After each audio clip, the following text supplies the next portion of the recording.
아파트 아파트 아파트 아파트 아파트 아파트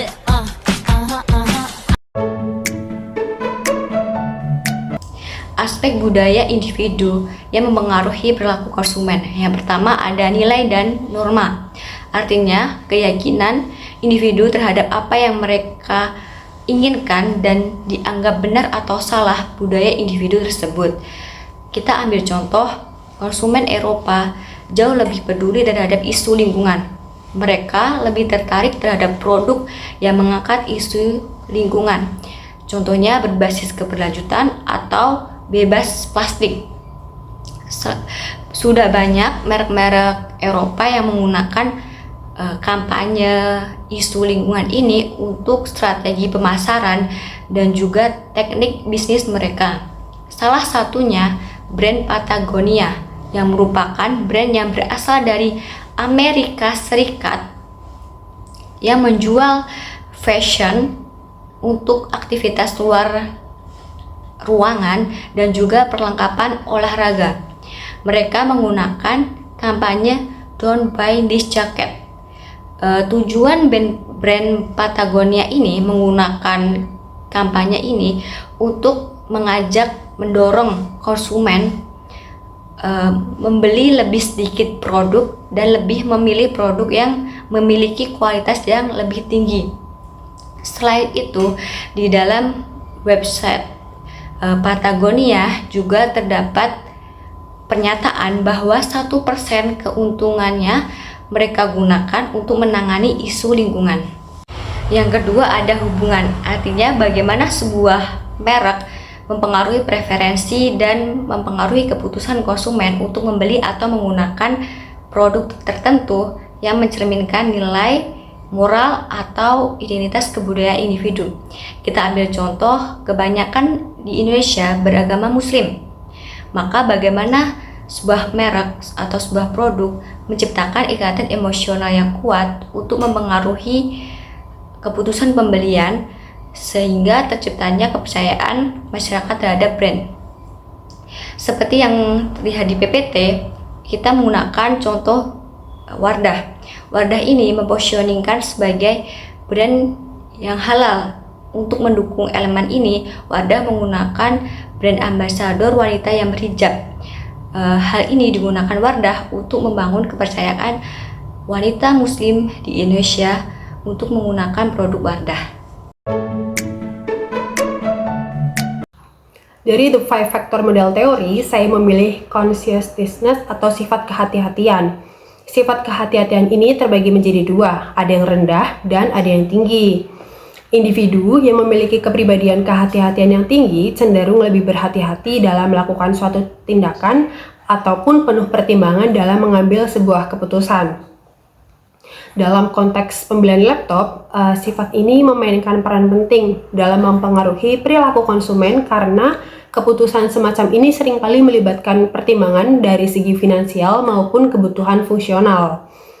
Konsumen akan melakukan riset mendalam sebelum memutuskan membeli. Mereka cenderung membandingkan spesifikasi teknis, membaca ulasan pengguna, mengevaluasi kinerja merek, serta memeriksa kebijakan garansi. Kepribadian ini menunjukkan bagaimana sifat kehati-hatian mempengaruhi pengambilan keputusan yang lebih terstruktur. Sebaliknya, konsumen dengan tingkat kehati-hatian yang lebih rendah cenderung membuat keputusan yang impulsif. Dengan demikian, sifat kehati-hatian ini secara langsung mempengaruhi cara konsumen mendekati proses pembelian, mulai dari tahap perencanaan hingga pengambilan keputusan akhir. Individu dengan kepribadian ini lebih mungkin mengalami kepuasan pasca pembelian karena pendekatan mereka yang lebih terstruktur dan berbasis data memungkinkan mereka untuk membuat pilihan yang sesuai dengan kebutuhan dan harapan mereka.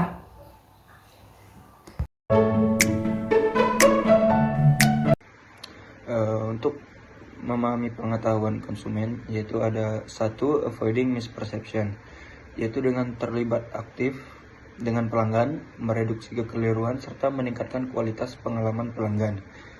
Dalam memahami konsumen sangat penting agar perusahaan dapat berkomunikasi secara efektif dengan konsumen.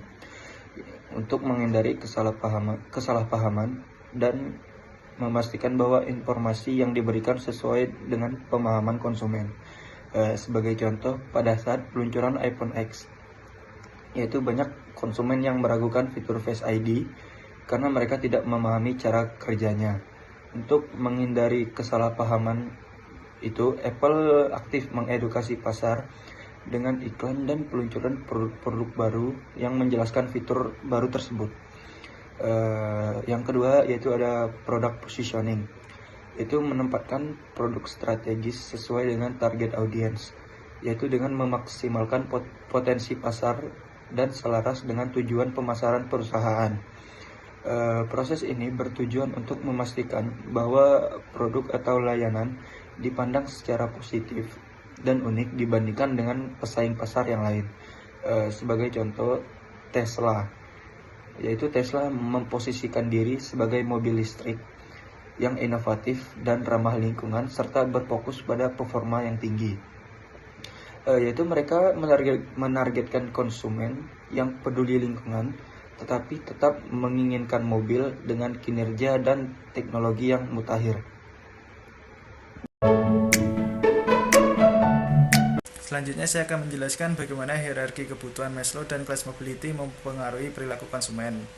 Hierarki kebutuhan Maslow sudah dijelaskan oleh Abraham Maslow bahwa manusia pada dasarnya itu memiliki berbagai jenis kebutuhan yang bertingkat.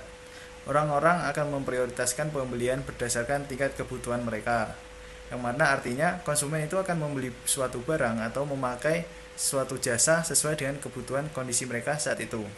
Konsumen yang masih fokus pada kebutuhan dasar, yaitu kebutuhan fisiologis, akan cenderung fokus pada kebutuhan seperti pangan, pakaian, dan tempat tinggal. Sementara konsumen yang sudah memenuhi kebutuhan dasar akan beralih ke tingkat kebutuhan selanjutnya yang lebih tinggi. Ketika kebutuhan sudah mulai berkembang, konsumen akan memprioritaskan untuk membeli barang yang dapat membentuk status mereka dalam kelompok sosial.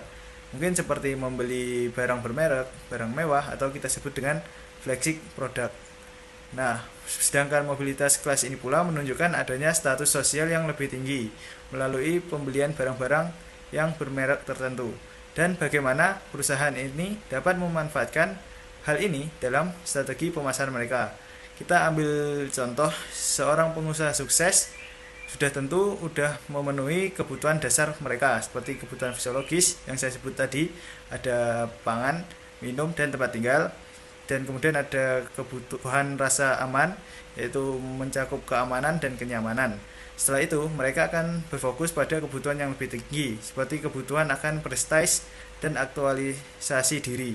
Misalnya, mereka akan membeli mobil Hyundai Palisade tidak hanya menawarkan fitur dan kenyamanan, tetapi juga akan mencerminkan status sosial serta kesuksesan finansial si pengusaha sukses ini.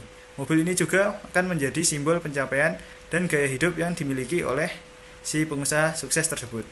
Nah, kesimpulannya itu, hierarki kebutuhan Maslow dan mobilitas kelas konsumen itu saling berkaitan. Semakin terpenuhi kebutuhan dasar konsumen, semakin mereka terdorong untuk memenuhi kebutuhannya yang lebih tinggi, termasuk melalui pembelian barang-barang yang dapat meningkatkan status dan harga diri mereka. Sekian hasil diskusi dari kelompok kami. Kami tutup. Wassalamualaikum warahmatullahi wabarakatuh.